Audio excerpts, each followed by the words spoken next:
we're back. Chris, once you hear that music, man, you know that it's time to open the dojo doors. And man, I'm just so happy to be here because you know what? Tis the season. And I'm not talking about Christmas, Chris. I am, of course, talking about rookie draft season. Before you know it, man, it's already going to be upon us. And look, we're at the time of the year where the people who are on rebuilding squads, they've been looking forward to this draft for a while. The contenders have probably already pushed in their chips for a potential championship. And now our goal tonight is to show you, is this class really as cooked as they say it is? So we're not going to give you a cookie cutter one round mock talking about all the names that you've already heard. Tonight, we're going 2 rounds, two furious. We're going to be talking about 24 picks, and we're gonna hopefully answer the question: Is there enough depth in this class to make those later picks worth it? So, Chris, before we get into it, how you doing tonight, man? I'm doing great, man. It's a great Christmas season here. We love talking ball. We love getting into the playoff rolling around here very soon. We're going to see some fun bowl games. The Pop-Tarts Bowl featuring two guys who got extensions because they didn't sign at Penn State. That's going to be a fun game to watch. We've had a lot of fun just bashing Notre Dame over the last couple of weeks. It's been great, man. So I'm looking forward to what's coming up here as we round out 2025. And I'm looking forward to talking a bit of ball today. Looking forward to the mock, especially the second round. I was thinking maybe we would cruise a little bit quicker through the first round. We don't want to glaze over these guys too much, but a lot of these players we have talked about before, and we've talked about on other pods, and other podcasts are talking about them, and you're going to hear a ton about these, top 12, top 15 guys in the next couple months. And we've covered them pretty extensively already on the dojo. So we're going to try to get a little bit more meaty with the second round, I think, here tonight, just to give you guys a little bit of a heads up on the, what those picks might be worth. It's a lot easier to acquire a second round draft pick, especially right now when, in those leagues with no trade deadlines, people are trying to make moves to push to get that, they're in the semifinals. They're going to start rattling off any ammunition they have left. So you can get those second round picks, which historically have been undervalued. We've seen, the stats show that second rounds are usually a little bit more fruitful. So you want to acquire those when you can. And despite how we may feel about the class overall, there will be some producers coming out of the second round. So excited to dig into that. Yeah, absolutely. And I love that you hit on that. The undervaluation of the second round, man. Some of the greatest dynasty rookie picks that I've made personally have been in the second round. Brian Thomas Jr. pretty recently. I got Amon-Ra St. Brown in the second round a few years back. So I mean, I'm sure there's others as well. But so that's what we're gonna do tonight, Chris. So without further ado, let's just jump into it, man. Let's start off the first round. Of who had the first pick? I believe you had the first pick, correct? I did. I had all of the odds. You had all of the evens. And I kicked it off with Jeremiah Love. And again, you've heard me say this before. This is a pretty clear-cut, high tier guy here. He's the number one for me. I think you can get a little bit fancy, especially, we've talked about you want to build with wide receiver in both Devy and in Dynasty. However, if you're sitting with the 101, you just want to go with the guy who you know is going to produce. This is a ready-made NFL running back. He can do it all on the field. Shockingly low numbers for a Heisman running back finalist compared to, the recent running backs, including Genty last year. But overall, that's more of a product of what Notre Dame's been doing this season and how much Jadarian Price has kind of spelled his workload a little bit. It was more of a 1A, 1B situation than him just taking the entire majority of the carries. So I wouldn't get too worried about his statistics and where he ranks historically, because he's definitely, in my opinion, the best player that you can, hitch your wagon to in this upcoming draft. So for me, it was a pretty easy 101. Yeah, I'm right there with you, man. For me, Jeremiah Love is in a tier all by himself. In fact, I put him in the range of a prospect as a one Bijan Robinson. And look, you just go back to 2023 when you had C.J. Stroud, Anthony Richardson, all those quarterbacks kind of taken in the first round. Bijan Robinson was still the first back taken. And then, of course, you had Jahmyr Gibbs there. And I think it kind of points to the current landscape of the NFL, where we're kind of moving away from that mindset of RBs don't matter. They do. And they definitely matter for the production on your fantasy teams, right? Like I know so many contending squads that have a Bijan Robinson or Jameer Gibbs, and I think that Jeremiah Love just profiles as that next back. You talked about his production maybe not being as high as some of the other Heisman running backs that we've seen recently. He had 1,300 yards, 18 touchdowns, but all in less than 200 carries. So, I mean, that again points to what you talked about with the backfield split with Jadarian Price. So, you have to watch the tape on this guy. He's just so explosive. And I've said it ad nauseum. I'm always going to chase those running backs that have that spike week potential. And Jeremiah Love has that in spades. So, locked and loaded 101 for both of us. Absolutely. And I'm the intangibles guy, and this guy has it all. He's the heart of his team, right? He's a true leader. He loves to win. He loves to play the game of football. There was even a point we talked about pre-show where, he was mentioned the job's not finished with Notre Dame. So we were saying, is he going to go back? And then today, as we record, it's Tuesday, the 16th of December, he officially declared for the NFL draft. So he will be going to the NFL, and he will most likely end up at first overall ADP unless things dramatically change here in the next couple of months. So next up was your pick, and you had your guy, Makai Lemon. Yeah, Makai Lemon. What else do I need to say about this guy? He's moved up to wide receiver 1 for me. Somebody asked me that the other day, and I said, yeah, absolutely. Makai Lemon is my number 1 wide receiver because he does it all. You can point to the height, and I would just say again, watch the tape. He's one of the best contested catchers in the country this season. He's done it time and time again, whether that be against a Michigan defender or Illinois. It really hasn't mattered. Dude's just produced all year long, and it's resulted in a Blitnikoff Award, which of course goes to the nation's best wide receiver. He won it over Jeremiah Smith, which really upset some Buckeyes fans. But you know what? Again, obviously Jeremiah Smith has a very good case to take the Blitnikoff, but Makai Lemon absolutely deserved it. He earned it, and that's why he's my 102 right here. I think this is just, again, a small tier break, and Jeremiah Love is in his own tier. The next tier starts right here with Makai Lemon. So locked and loaded 102 for me.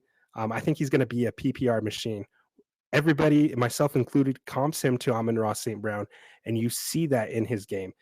His alignment versatility, he just catches everything thrown to him. I think he has 1 or maybe 2 drops on the season with all the targets that he's had.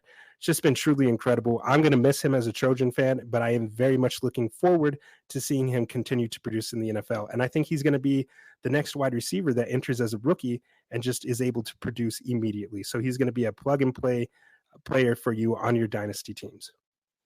I completely agree. I think that all is going to translate very quickly to the NFL level, much like we saw out of guys like Ibuka this year. I know early in the offseason, we considered him a little bit more of a slot merchant. He's going to have a nice high floor at the slot at the NFL level, but he's shown us this year that he can line up anywhere, which has been great, and he is well deserving of the Biletnikoff. So I follow that up with my wide receiver 1, which might be a little bit of take clock on my part, but I love Jordan Tyson. He actually wasn't my wide receiver 1 coming into the year. However, he's kind of bumped up a bit despite having a bit of a down season just because of the things I've seen him capable of doing. And when I have one of these early first round picks, I want to reach for that ceiling, man. I'm not afraid to swing and miss because a lot of these guys are going to have a lot of variables that might, change the way that their trajectory ends up anyway. For me, I see a guy who, maybe he's not as ready made for NFL production as Makai Lemon, but this is a true alpha wide receiver who can do it all. He's going to be making absolute highlight reel catches. It's not going to matter which quarterback's throwing him the ball as long as they can get it in the relative area code of this man. He's going to have an opportunity to make a play on the ball. So for me, I like the higher end ceiling, and I don't want to play it safe too much with these early first round picks. So I'm shooting for the ceiling with Jordan Tyson, despite some of the injury history, despite some of the questions about his production this year, things like that. They don't really faze me too much because when I look at him, I just see NFL alpha wide receiver 1. Yeah, he was my early pick for wide receiver 1, going back to March of last year. He does it all. He wins at all 3 levels. I've talked about Jordan Tyson a lot, but you did point to the injury history. And at this point, while it may not be a huge concern of mine, it does have to be a talking point, and it is a slight red flag in his profile. Is he going to be able to withstand the hits of the NFL? I think so, but you do have to talk about it at this point. I'm still all in on the talent, but I probably would move him down to my wide receiver now. And I think I would take Jordan Tyson after the guy that I selected here at 104, which of course is Mr. Carnell Tate. Look, man, you talk about alphas. This dude is 6'3", 195 pounds. He's the prototypical size of an NFL wideout that you want to see at the next level. And he just wins in a variety of ways. I think going into the season, I probably typecasted him as a little more of that Emeka Egbuka role. And he's really showed that he plays outside. He dominates alignment and outside. 89% of his alignment is outside, according to PFF. We've seen in games this season where Julian Sane just clearly trusts him. He knows my dude is better than those defenders in there. And I don't care that there's 3 defenders surrounding him in the end zone. I'm going to throw it up to a place that only he can get it, and he's going to come down to it. He's just an absolute dog playing alongside Jeremiah Smith there, who's probably the most talented wide receiver in the entire country. And he's still really productive. I mean, even going back to 2024, when he was at best the third read in the progression, he put up 733 yards. This season, maybe if you're just looking from a pure production standpoint, you might say, what's all the hype around this Carnell Tate guy? He only has 838 yards and 9 touchdowns. Well, there's some context. He only had 48 receptions on 58 targets. I mean, when you got Jeremiah Smith on the other side, that can work for you and against you. Like Jeremiah Smith might be drawing more coverages this way and freeing you up. But, I mean, he's also Jeremiah Smith, and Julian Sane's going to feed him the ball. But when he did get his opportunities, man, he always shined. He always seems to make a big play. Even in the conference championship, even though the Buckeyes didn't win it, he was making some big time catches for them. And I think that he profiles as that alpha type. And he's the type that I can see, again, being very, very productive in the NFL. And this is where I end my next tier. I have Mekhi Lemon, Jordan Tyson, and Carnell Tate, our big 3 wide receivers right here, making that second tier. Yeah, and I'm in lockstep with you there. I think it's, Jeremiah Love's on a tier of his own. Obviously, I took him first, and then these 3 are kind of interchangeable. And I've talked before about how when you follow the Devi motto and you trust your training and you make your own rankings, that can sometimes lock you out of players. So then I end up not having shares of guys that I might like, but I might not like as high as their ADPs going. In this case, with these 3 guys, I'm going to have a lot of all of them because I'm just going to be taking whatever I get out of these 3 guys and not worried too much about it. So looking forward to having shares of all 3 of these wide receivers on my rosters in 2026. Next up, I took the guy who I was formerly a hater on and I'm now very high on because he has really stuck it to me this year. I had my own video about that Dante's Inferno with him flexing on me on the little picture of me on the thumbnail.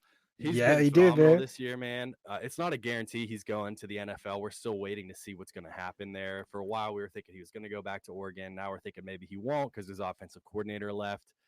Doesn't really matter for me because as long as he's available in a pool like this, I'm going to be taking him at 105 every time, if not sooner.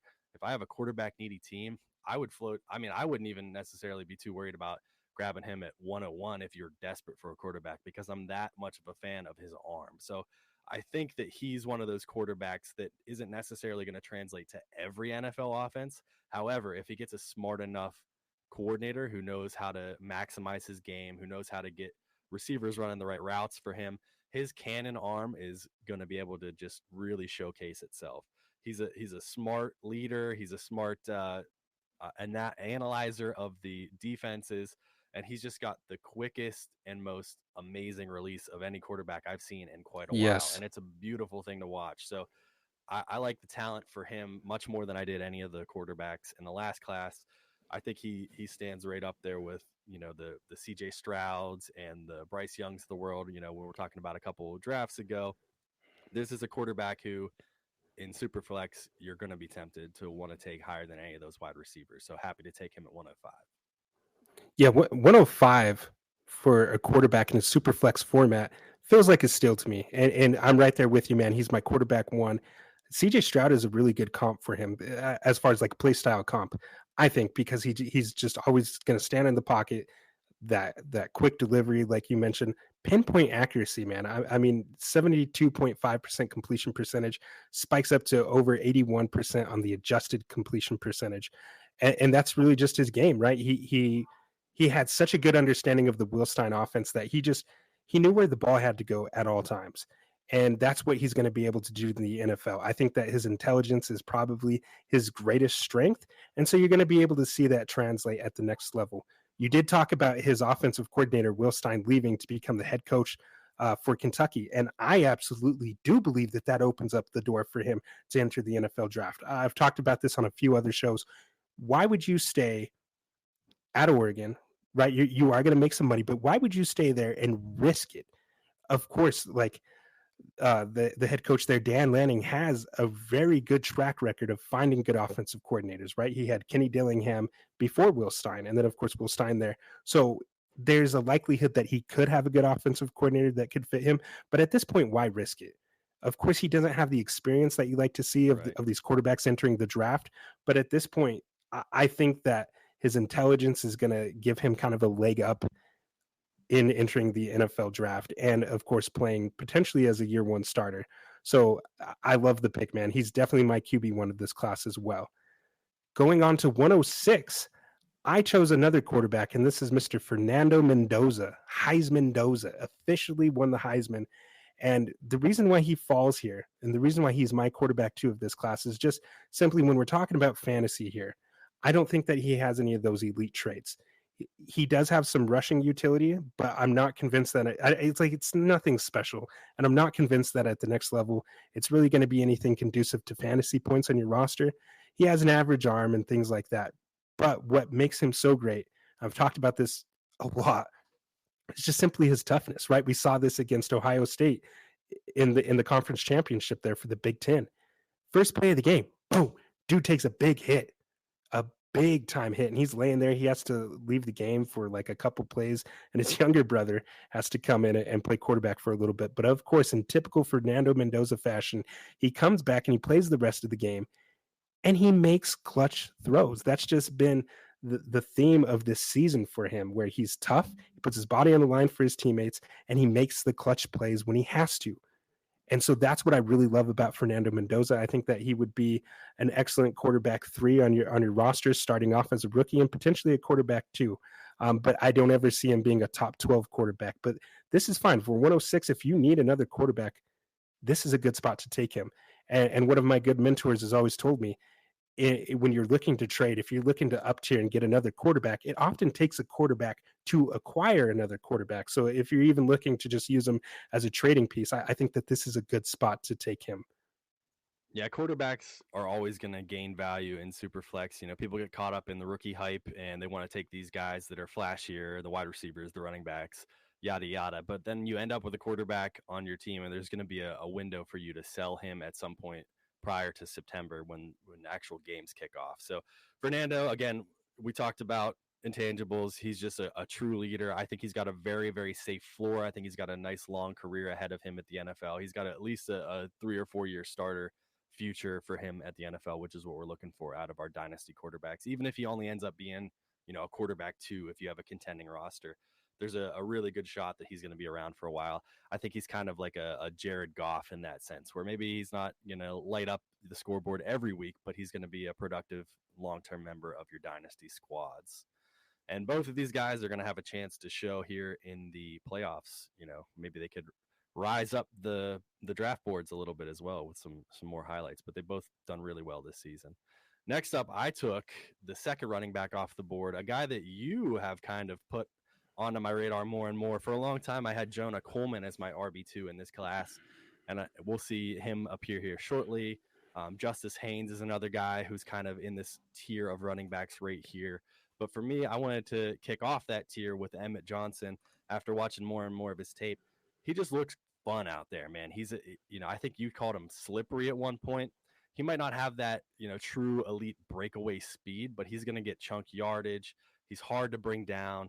He makes defenders miss. He's one of those kind of classic running backs that you know is just going to make a coaching staff extremely happy at the NFL level. So they're going to want to get him the ball, and they're going to want to make him a part of their, you know, modern day NFL committee as the 1A in one of those committees. So he might benefit from being in a backfield where he's getting a lot of those carries, and then maybe somebody else is there as more of a satellite back to get in there for some of the you know, pass catching plays and things like that. But I think ultimately he's got a pretty safe floor combined with a nice ceiling for the running back position as well. Absolutely. You hit the nail on the head, man. And I'm so proud because this absolutely, over the course of the season, is somebody that became one of my guys. and he's vaulted up to this level for us because of that receiving utility. 370 receiving yards is no joke for a Nebraska team that doesn't really have a lot of weapons, and of course with Raiola out right now, you know, he really was the entire offense, and he was if Nebraska is going to win a game, it had to go through Emmett Johnson. I talked about the 370 receiving yards. He had 1.27 yards per route run as well, on top of the 1,400 rushing yards, which was among the leaders in the Power Four, if not the best. I'll have to double check that. But I mean, 1,400 rushing yards, 12 touchdowns, only one fumble on 251 rushing attempts. It all points to a guy that should be running back two in this draft class. He's very, very slippery. Like you said, he doesn't have the elite breakaway speed, but he's going to consistently get you 15 to 20, occasionally break one for 60, and he's going to get the goal line carries. The one knock on his profile, Chris, of course, is just going to be the fact that he's 200 pounds. I'm not too concerned because we've seen in the modern NFL now that doesn't matter as much. One of the most dynamic and best running backs in the NFL right now is Devon Achane, and he's sub 200 pounds still at this point. So I think with the influx of a committee approach by the NFL teams, you know, they keep these backs fresh, and he's going to go out there and he's going to have an immediate role. And I fully expect him to get early day two draft capital. Absolutely, I do too. I think he's a locked in day two guy, and like I said, there's going to be a little bit more clarity after the draft on where these running backs go. But I love leagues where you draft ahead of the NFL, and you just have to really stake your claim on a guy. And right now, I'm comfortable putting him above Jonah Coleman, above Justice Haynes, because I think that he's got that nice safe floor with a combined ceiling as well. So you followed that up with Denzel Boston, who's a receiver that I do like a good bit. And between him and Brazil, it's interesting because I think both of them have a good shot to sneak into the back end of the NFL first round. And this guy's just got some strong hands, man. He's a sure-handed receiver out there. Yeah, yeah, absolutely, and that's what he is. He's a contested catch specialist, a guy whose separation occurs vertically. Right? Everybody wants to talk about separation, and they think that separation only occurs one way through route running. Well, he could route you up now too. Now, don't get it twisted, but his superpower is obviously going to be going up and attacking the ball at its highest point. And you know, I just he feels like a Buffalo Bill to me. He feels like he's going to be what everybody wanted Keon Coleman to be, but he's going to be a true alpha X wide receiver, something that Josh Allen truly needs. And I just mentioned the Bills because I've seen Denzel Boston mocked to the Bills in a lot of mock drafts, and I would just love that landing spot for him. I definitely had Chris Brazil ahead of him, but over the course of the season, even though Boston has less yardage than him, I just fell in love with his game, and I was like, look, I think this guy just wins in a little more variety of ways than Brazil. But I do love them both, and I do think that I do agree with you. I think that both of them are absolutely back of the first players potentially, and you know he could be a bigger riser depending on who decides to declare still in this class and who might go back to school. I think we still have a few guys that we're going to talk about later that have a very high likelihood of returning to school. So we could see him bump up even more, especially if he gets that vaunted first round NFL draft capital. But I mean, looking at this, Chris, 75% contested catch rate.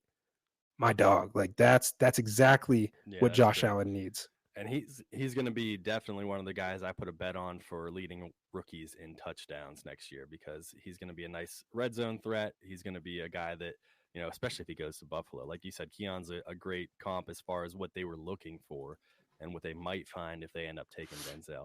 You never know how the draft shakes out though. So we can Yeah. mock all we want, but we'll see where he ultimately lands. I followed that up with his teammate, Jonah Coleman, who I just talked about a little bit. You know, he ended up losing a little bit of weight here coming into this season. Didn't have quite as good of a season as we might have expected out of him. He only has 758 yards. However, he only had 156 carries. He is all the way up to 15 touchdowns on the year. So he's doing what you want the most out of your running backs in fantasy is scoring touchdowns. And I think he's one of the more well-rounded backs, you know, especially in this tier of Emmett Johnson and Justice Haynes. For me, he's the most well-rounded. I don't think he's going to chip in a ton necessarily in the receiving game, but we have seen him grow a little bit in that respect here in this year. I think he's going to have an opportunity to really take over whatever backfield he starts out in. So every year, people get hyped for these rookie running backs, and then they start slow, and everybody's like, never should have got this guy, blah, blah, blah. They start trading him for vets. And then look at what's happening right now, right? Trayvon's looking like a league winner. Quinshawn was looking good for a while, but he's unfortunately stuck in the Browns. RJ Harvey is looking like he might be winning a little bit of leagues for some of you guys. So you have to have patience a lot of times with rookie running backs. It's not the NFL of old where you can expect immediate production from a lot of these guys, but he would be one of my bets to have a little bit early production in the NFL, because I think whenever he gets drafted by a team, they're going to be saying, we want to get this guy the ball. We want to make sure he's involved in some way. So for me, he's got the nice size to be an NFL running back. He can take a bit of a beating. He can chip in here and there on the receiving game, and most importantly, he's going to be a dog out there in between the tackles. Yeah, I personally, Chris, I think that you are undervaluing his value as a pass catcher out of the backfield. I mean, 346 receiving yards is no joke out of the backfield. So that's why I do have him as my running back 2B still. I didn't completely move him, kind of copped out and said 2B, but Yeah. absolutely have loved this guy. You know, Chris, like at the start of the year, this was my call out, my guy. I still love him. I'm hoping to see him at the Senior Bowl if I can make it. But I don't really have much to add, man. You said it perfectly. Dude's just a Thank dog you. out there, and he's got the right mindset, dude. So I'm really excited to see him in the NFL. Absolutely. And we just talked about this guy a bit. You followed up with Chris Brazel. I never know what the right pronunciation of that is, but Brazel sounds funner. So yeah, Chris yeah, Brazel. freak He's specimen, very tall guy. freak, Yeah, athletic freak, talk about a freakish. Yep. legit 6'5" man. And these guys Um, don't always translate to the NFL, but I think he's got a decent shot, and I think he's going to get the draft capital that's going to make him valuable here at the 110 anyway. So Yeah, absolutely. He's absolutely a first round talent to me. And so at the back end of this is like where some people were taking Brian Thomas Jr. just a couple years back. And I don't want to say a direct comp to Brian Thomas Jr. Brian Thomas Jr. was a little faster. He had that 4.3 speed, but both have that kind of lanky tall build, right? So that's why I think of Brian Thomas Jr. But Chris Brazil, look, I need to end the stigma right now because of course people are going to helmet scout naturally and they're going to say, oh, a Tennessee wide receiver. Well, of course he's not going to work out in the NFL. But I do have news for you. This season, the Volunteers have actually run more NFL concepts. They haven't had the ultra wide sets. They've run more condensed formations, more play action sets. It has an NFL heartbeat in it. And when you flip on the all 22, as we are beginning to write this rookie guide, this has been one of my guys and one guy that I've just enjoyed breaking down his tape. Against Georgia, he has a beautiful out route where he just sold it with beautiful tempo. At the top of his route stem, he just sold it complete like he was going vertical because everybody thinks of him as a vertical only threat. And then he just cut to the outside so beautifully. You just see him be able to run legit NFL routes. I won't say he has a full route tree at this point. I think he still could develop that at the next level, but he's able to run real routes and he understands tempo. For such a big bodied guy, that's not something that you often see. So super excited about this guy. I think that he has one of the highest upsides of really anybody in this first round when you talk about his size, his hands, and his vertical pass catching ability. Like he's a legit deep threat. And he was the SEC's leading receiver this year. So, I mean, playing against those big boys week in and week out with Joey Aguilar as his quarterback, he went out there and just was dunking on dudes at times. And so I'm super happy to take a dude like this at the 110 still. absolutely, man. And I mentioned it recently on the Pulse. I did a little guest spot there. And the one thing Nice. I would like to see out of him is a little bit more, functional playing weight, a little bit more muscle, Yeah. because at the NFL, he's going to get a little bit more susceptible. He's only listed at 200 pounds. And when you're 6'5", that's a skinny guy, right? So if you just add a little bit more so that you can, dogfight a little bit more with those cornerbacks on the outside and with some of those, safeties that are going to be messing around with you there at the top end of your catch, that's going to be productive for him, I think, long term in the NFL. But you summed it up pretty well. We like what we're seeing out of this guy. SEC's leading receiver is nothing to scoff at. So I think he's got a good shot to make it into the first round and maybe be productive early. He's definitely somebody I'm targeting, especially in best ball dynasties, because I think he's going to have those games with just absolute monster spike weeks. He might frustrate you a little bit early, as some of these receivers tend to do, but I like his long term outlook. Absolutely. Following that up, I went with yet another running back, Justice Haynes. And I had mentioned these three guys that I've just taken in kind of a tier. But Justice Haynes, we've talked about him before. Home run Haynes, right? Just absolute lightning out there. The Michigan backfield was the majority of their offense this year between him and Jordan Marshall. They both looked phenomenal. Unfortunately, Justice, we didn't get to see the rest of his season play out. We're not even entirely sure if he's going to be entering into the NFL, right? He hasn't declared yet, I don't believe. So, chance he goes back, but I think that if he enters the NFL draft, there's a good shot for him to be a round 2 draft pick, certainly day 2. I like his long-term upside as far as his speed in one of those modern NFL schemes. I think he can be a breakaway guy. He's going to have a lot of those games where you have one or two moments where you're sitting on your couch watching Red Zone and you're like, that's my guy. I'm glad I got him on my rosters, because he's going to have a couple long touchdowns here and there for you. But he's not just, a small, fast guy. He can do it all on the field. So overall, one of the better running backs in this class, which is why I'm happy to take him here at the back end of the first, especially because you've been taking all the wide receivers. Yeah, if we didn't have the questions about him potentially returning back to school, Justice Haynes would have been selected by me much higher. I'm very, very high on him and his talent and his skill set. But Chris, like me personally, I'm at about 90% certainty that Justice Haynes is returning to Michigan. Look, he just signed an NIL deal with SeatGeek. You don't do that if you're prepping for the draft. You simply don't. And of course, he unfortunately had the injury, which ended his season. I think now this is not confirmed. I have no sources. I'm not that important, but this is just putting the pieces of the puzzle together. And I'm saying, look, I think that he wants to put together an entire healthy season of tape for NFL scouts because, man, he was cooking. We talk about home run Haynes. Absolutely. Like even with the injuries and not playing, he's still amongst some of the leaders in the Power Four in terms of rushing yardage. So, I mean, just tells you everything you need to know about him. Home run threat every time he touches the ball, literally every time he touches the ball. When he was healthy, Chris, every single game that he played at least had 100 rushing yards. Dude was just That's cooking. awesome. Yeah. It's one of my favorite stats. One of my favorite stats to mention. It's just so many questions, especially now. There's a variety of reasons why what's going on at Michigan is upsetting. But when you're talking about these guys, we're seeing people transfer out of there now, and then now he's got this question where he transferred from Alabama. Michigan gave him a shot, and it's been everything we could have imagined for him transferring there. We said at the beginning of the year, this is a great spot for him. He's going to have an opportunity to really show his stuff, and he did.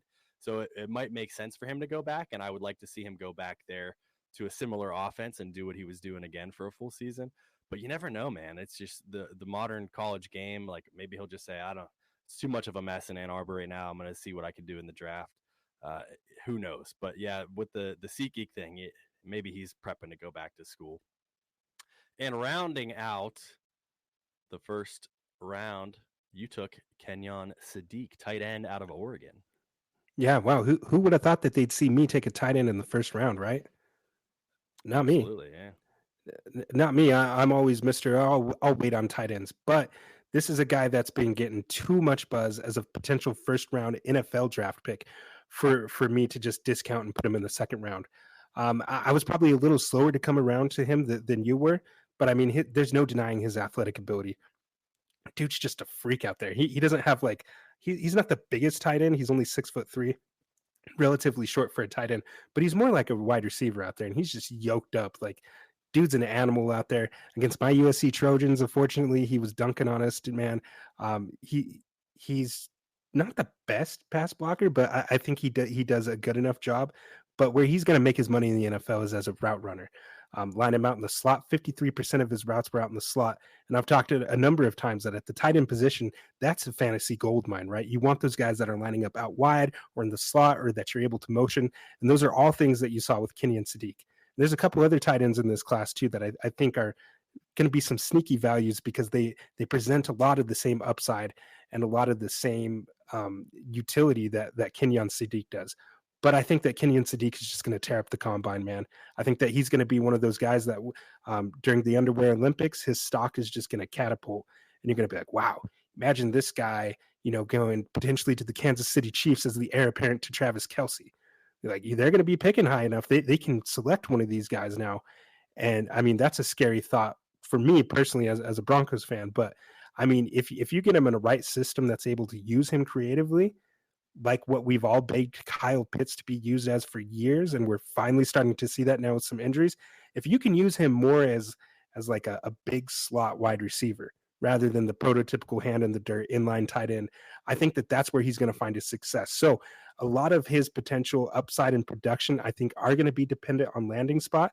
And I do just want to remind the viewer that a lot of times rookie tight ends do take a while to develop if you're not those, the Tyler Warrens, the Brock Bowers, people like that. Typically, you have to sit on them right for a while and let them develop. I mean, Trey McBride wasn't Trey McBride right away. He had to sit behind Zach Ertz for a little bit before he was fully unlocked, and that's just the case a lot of times with tight ends. So I do just want to preach patience with him if he doesn't come out and start hitting the gates rolling. I know a lot of times in Dynasty we get a little impatient with these rookies, but we do have to remember that it is a steep learning curve going from the collegiate game to the professional game. But he just profiles as one of those dudes, and I'm more than happy to take a swing on that upside at the end of the first, which this is, your championship pick. I just won the championship, and now I'm rolling on that upside with Kenyon Sadiq. Yeah, or if you've been listening to us, you've been selling all your picks, and if you're drafting at 112, that means you acquired it from the other champion, and that means this is like your third or fourth pick of this draft. So you're happy to Yeah. take a tight end with an extreme high upside and wait on him. But I do agree with that. It's a great message to get out there because we've had so many, Sam Laportas and Brock Bowers and everybody coming right out of the gates and being productive, and traditionally that's not the case. Maybe Right.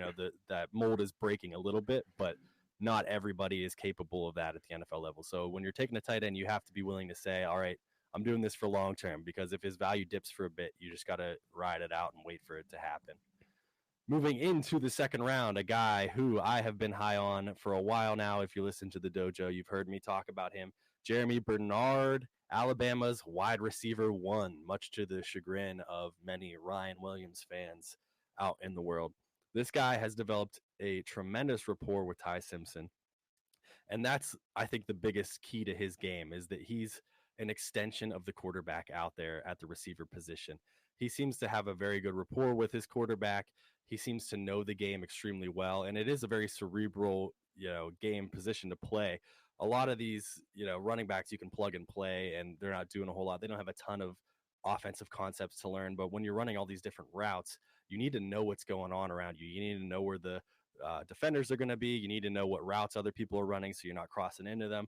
And I think he plays the game with that intelligence to be that trusted receiver for his quarterback, which is why I like his bets to be a pretty immediate producer. And I don't think his ceiling is extremely high, right? And that's why he's here in the second round. But I think he's got a long career ahead of him as a wide receiver in NFL running or NFL locker rooms because of his overall game. He plays at any position.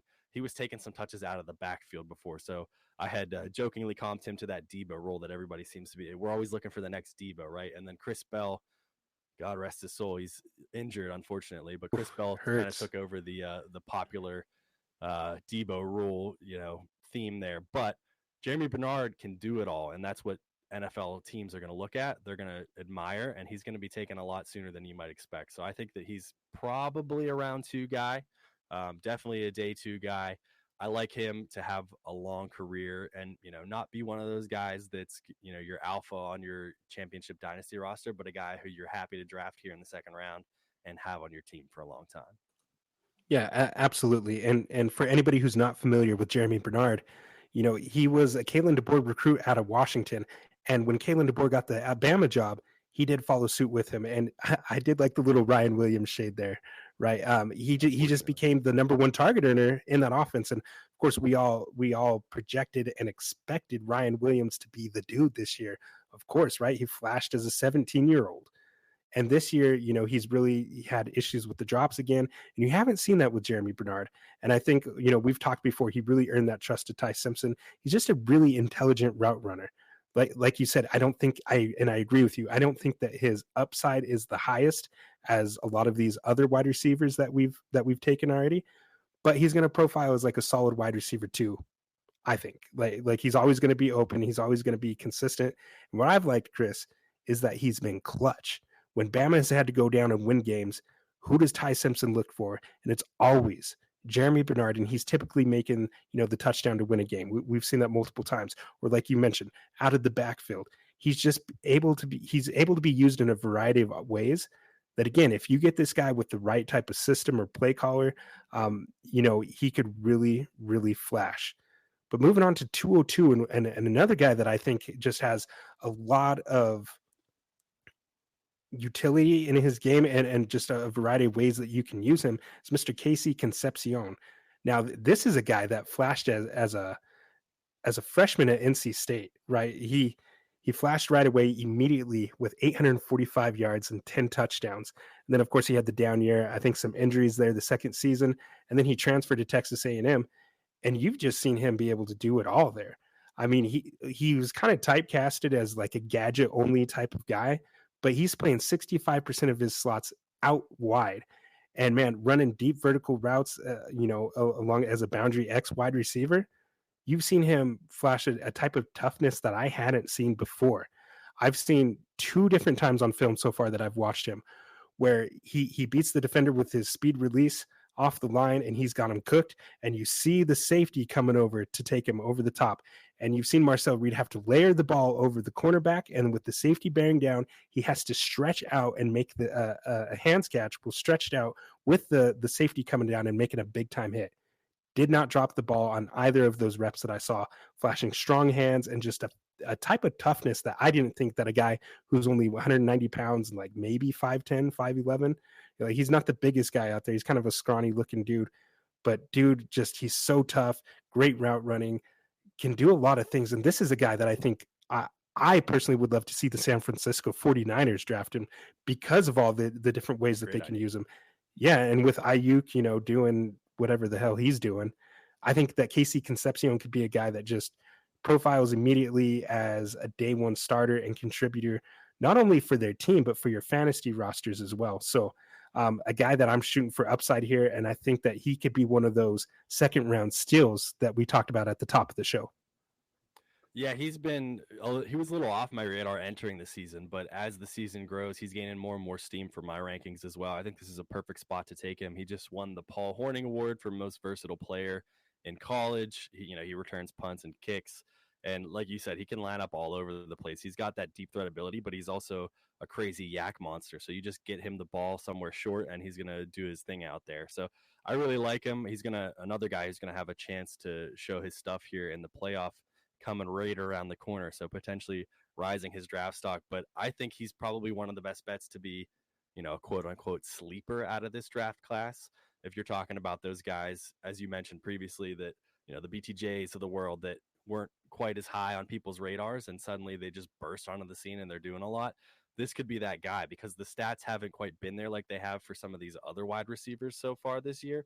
He's had some games where, the production was a little bit down, not nothing like explosive on the stat sheet necessarily other than a couple games, but that's going to dampen his value enough to where I'm very happy to take him here in the first half of the second round. So great pick there. First tight end, which is Michael Trigg, and I agree with Love it. what you said about Kenyon Sadiq. I think Sadiq's the more well-rounded and the best bet to be taken in the first round of these tight ends in this draft class. But Michael Trigg is pretty close there for me as tight end 2, just because of his supernatural ability as a receiver. So when we talk about those guys, like you said, that are lining out more like a slot wide receiver than an actual traditional tight end, this is him, man. This is the guy who I'm looking for. He's a big body. He's able to get out there and just make some absolutely stellar highlight reel grabs, one-handed catches, sideline toe taps. If you put him in the right scheme and give him a chance to just be more of a receiver and take a little bit more of that tight end stuff off your plate, I think he's got a extremely high upside. So I might have been a little bit of a quote unquote reach for right here in the early part of the second round, but I had to get this tight end there. And this is roughly where I start to see, as I'm doing my rankings, much like last year, actually, a bit of a drop off in overall talent is right after these first few picks in the second round is where I start to see a bit of a tier break. So happy to just stake my claim on my boy Michael Trigg.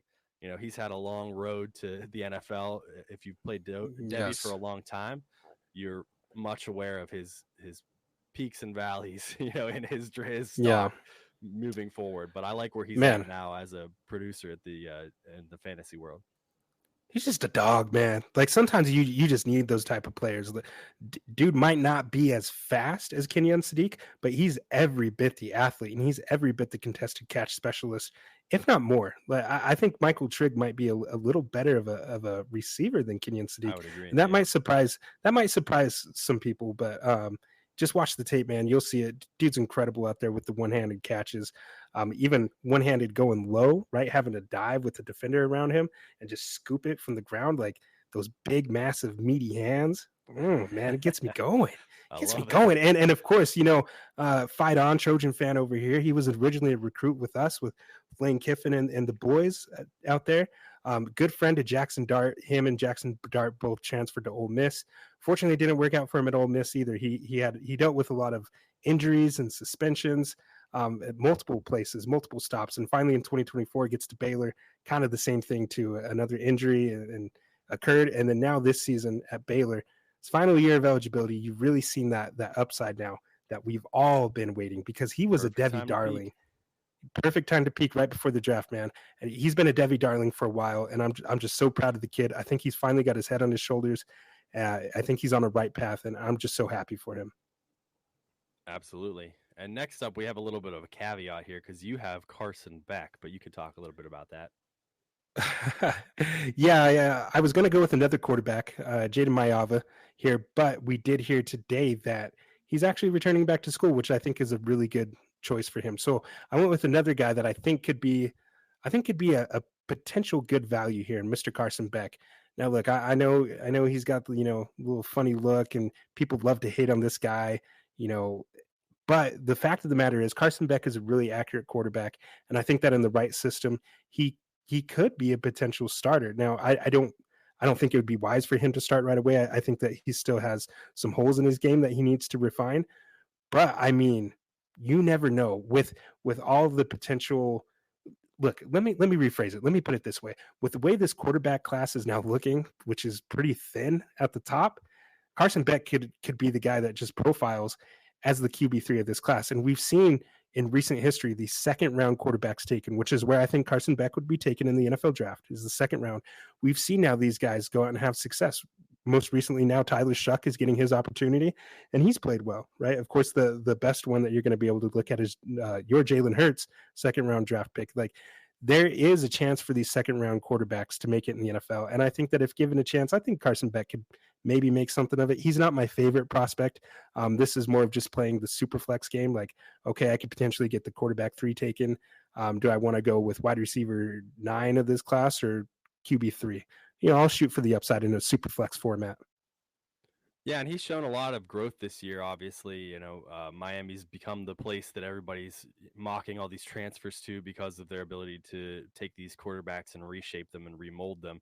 And he's shown that he's got NFL talent here as we approach the draft. So we'll see. Ultimately where he lands. I think draft stock, especially when you start to talk about these quarterbacks that aren't in that upper tier, wherever he lands in the actual NFL draft is going to go a long way, and whichever team he lands with, because if he's blocked, that's going to obviously dampen his dynasty value as well. But I think that if there's a team who maybe has, a Geno Smith or a Darnold, one of those guys who's certainly your starter and you're paying him like a starter, but you want an option there, or Jalen Hurts, like you mentioned, Carson Wentz was very much locked in as the number one guy with the Eagles, and they still took him in the second round because they felt like they needed to just take the value while it was there and make the most of the situation. So if he lands in one of those situations, he's going to have sneaky, upside for your dynasty rosters.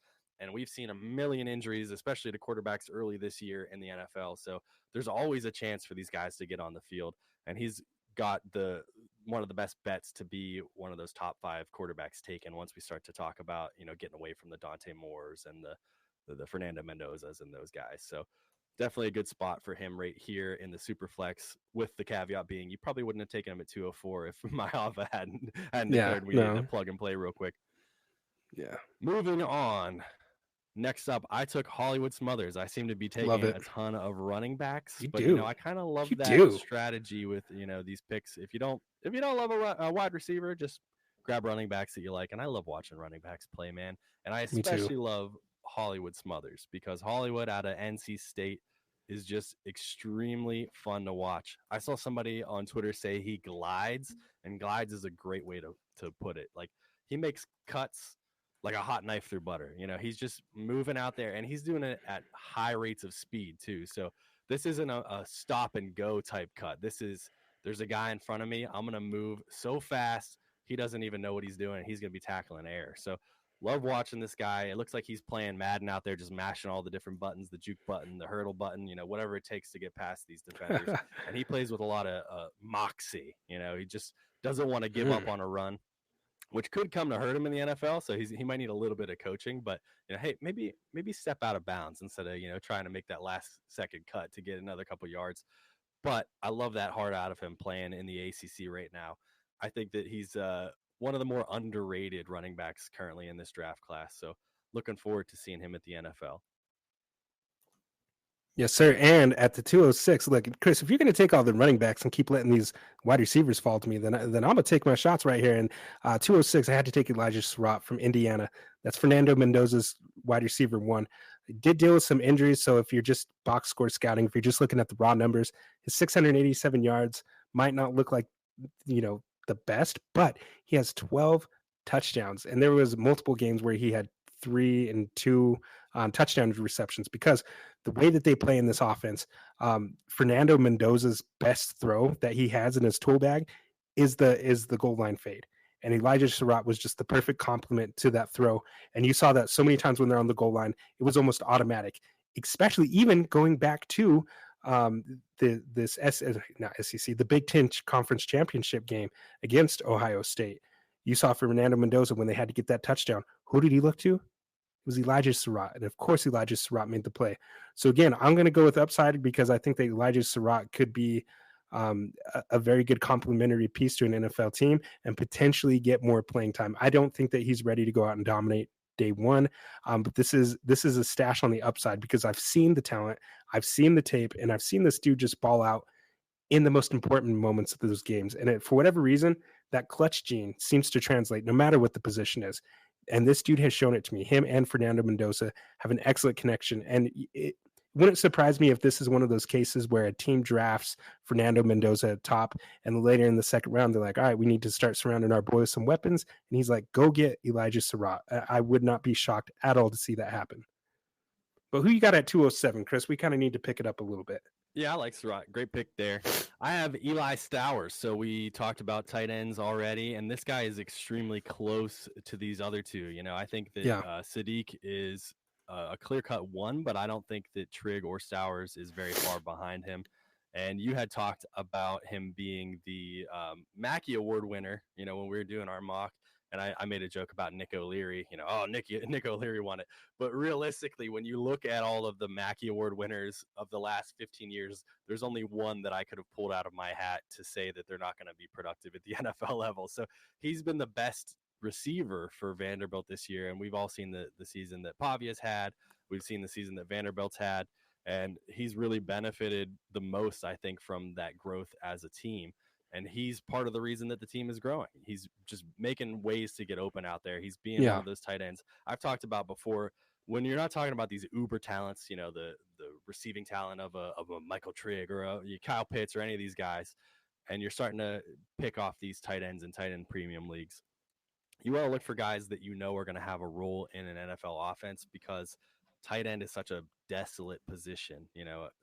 Any week when you start ranking these guys after the top 5 or 6, it just becomes a cluster. You're like, what am I doing here ranking these tight ends?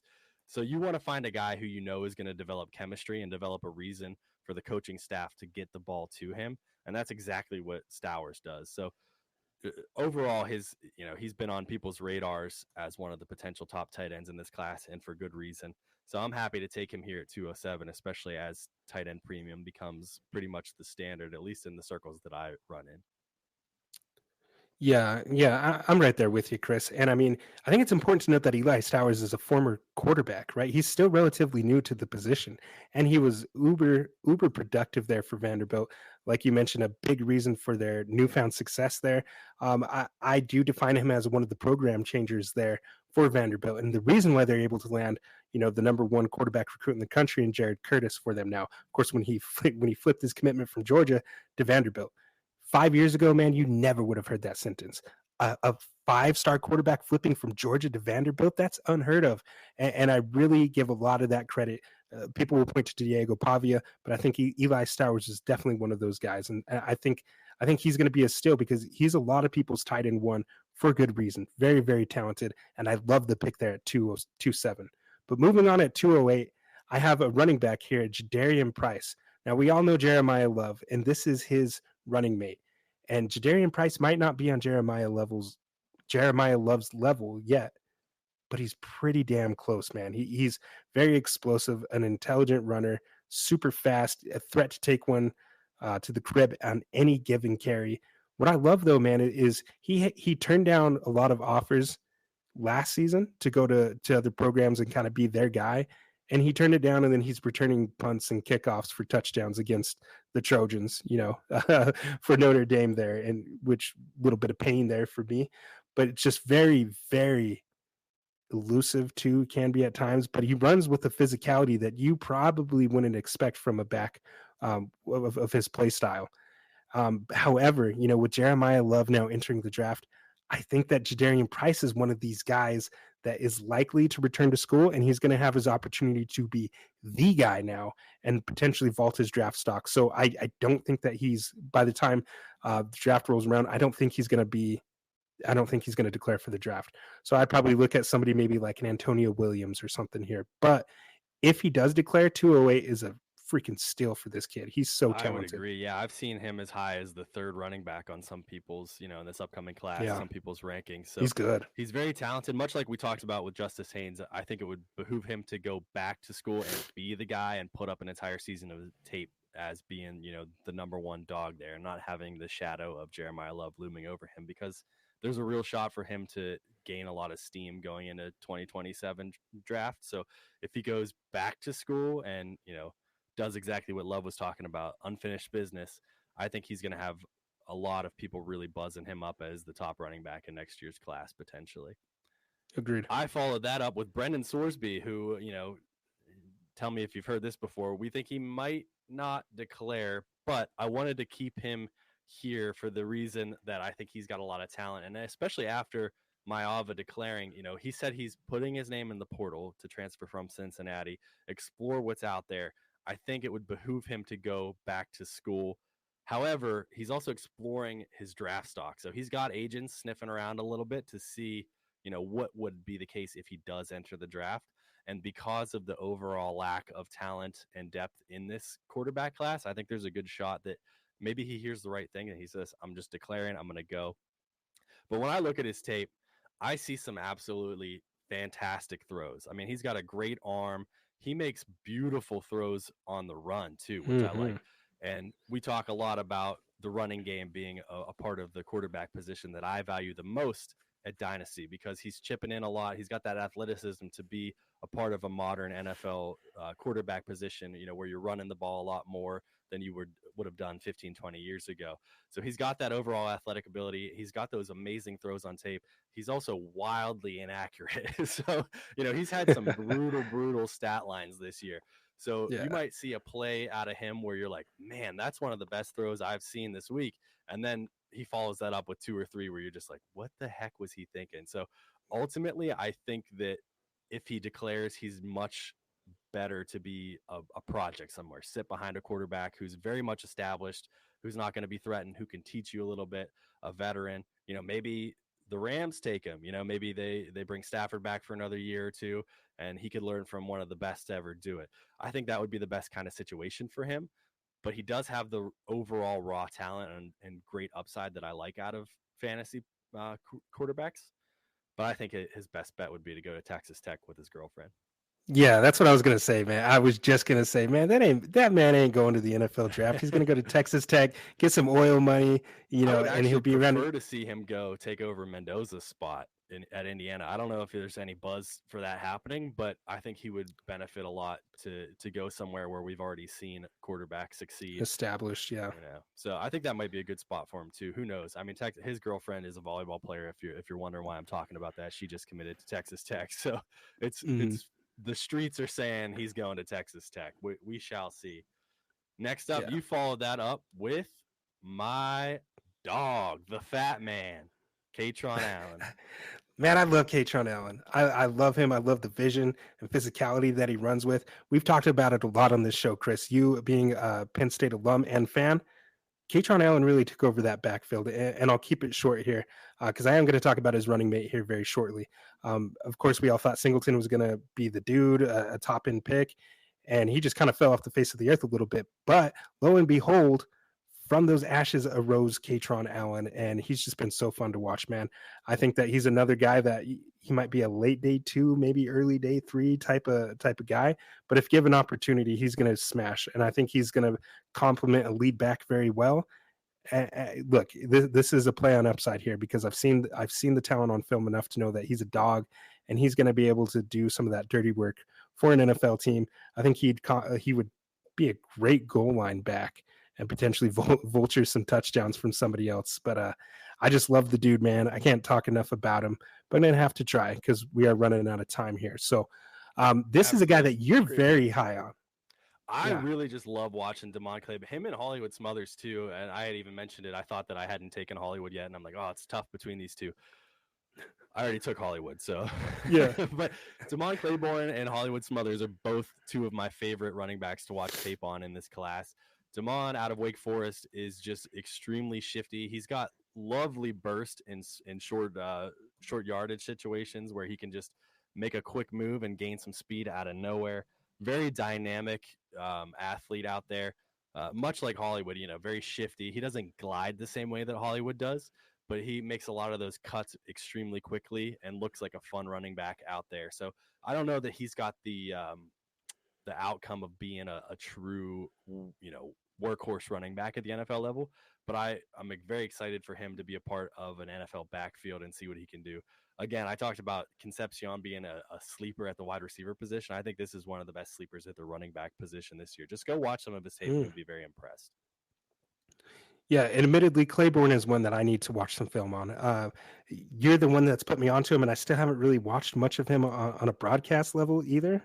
So I really need to dig in because everybody's telling me he's very shifty and kind of profiles as like a modern type of satellite shifty elusive back. So I'm Yeah, sure I'll very love good in him. the I'm receiving sure I'll game. love him. He's got that receiving upside. He's got some fast breakaway speed. So he's one of these guys I expect to be more of a riser. So definitely happy to take him here at 211. And I'm going to be singing his praises until he starts climbing up real life ADPs.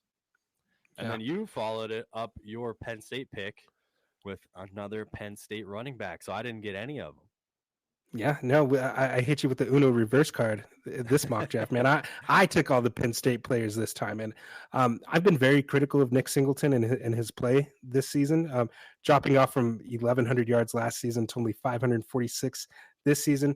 He still had 13 touchdowns, and while I will always knock Nick Singleton for his vision, no one can deny the speed and the breakaway ability that he does have when the hole opens up and it presents itself. Here's why I put him at 212, though. Everybody's going to remember the name. He's been a Debbie darling forever. He's been very productive in the Big Ten for a while. And again, I think I just have this gut feeling that once the combine comes around and he runs a 4.3 or whatever he's going to run, because he's an athletic freak, breaking Saquon's squat record at Penn State as well. Like he's a Penn State product. Of course, he's going to be very athletic and he's going to test very, very well at the combine. And people are going to go, oh, wait a minute. I've heard of Nick Singleton before. Wasn't he really good? And he's going to become everybody's favorite sleeper running back. So I think this is kind of the range where you're going to see him, maybe even a little higher, depending on how high the stock starts going up. And for all my knocks and critiques, I cannot deny the talent. And I cannot deny the fact that this is a pretty good stab if I'm playing Dynasty. In Devy rosters, I have him in Devy rosters already, but playing Dynasty, I'm going to remember the name, or people are going to remember the name and go, okay, yeah, let's take that Singleton guy and you're gonna hear you're here to hear first. Everybody's gonna say he's their favorite sleeper. Him and Drew Aller, I think, are both guys who are going to gain a little bit of steam and have an opportunity to really surprise some people when they get to the NFL. And that could just be my bias showing, but you can't go an episode. You can't go a single episode without mentioning Drew Aller. That man love that is guy so much. He's got receiving upside. You know, him and Katron Allen are a good 1-2 punch. I would love to just see him. Screw it. Put him in the same NFL backfield. Somebody draft them both. Who cares? Let them do it over again. Run it back. Great combination of the two of them. So great way to end that 2-round mock draft. I hope you guys enjoyed our banter here. Yeah, for sure. So that's going to do it for us today at the Devi Dojo. Like my friend here, Chris, said, hope that you enjoyed it. And once again, if you enjoyed this content, please like and subscribe to the channel. And don't forget about our Substack that we got. You can find all of our work everywhere we're at by searching Devi Dojo. Or if you don't want to do that, if you want some quicker access, just find my Twitter at Empire Elite FF. I do have a link tree with links to everything that we're working on. Liking and subscribing to the content does nothing. It doesn't sign you up for anything. It doesn't like put money in our pockets. All it does is help us grow and help push the content out to others. Chris and I put a lot of time into this show. We're not making any money off of this. We do it as a passion project from us to you. So if you enjoyed this, if you gathered anything from this, I just humbly ask that you like and subscribe. But until next time, we'll see you at the next session. We are here. FantasySportsAdvice.com, offering the best fantasy sports social media platform. Why join endless Discord communities or the trolls of Reddit? Fantasy Sports Advice is a community designed to help you win with 24/7 support. Go to FantasySportsAdvice.com and become a pro member for unlimited access. Again, go to FantasySportsAdvice.com today.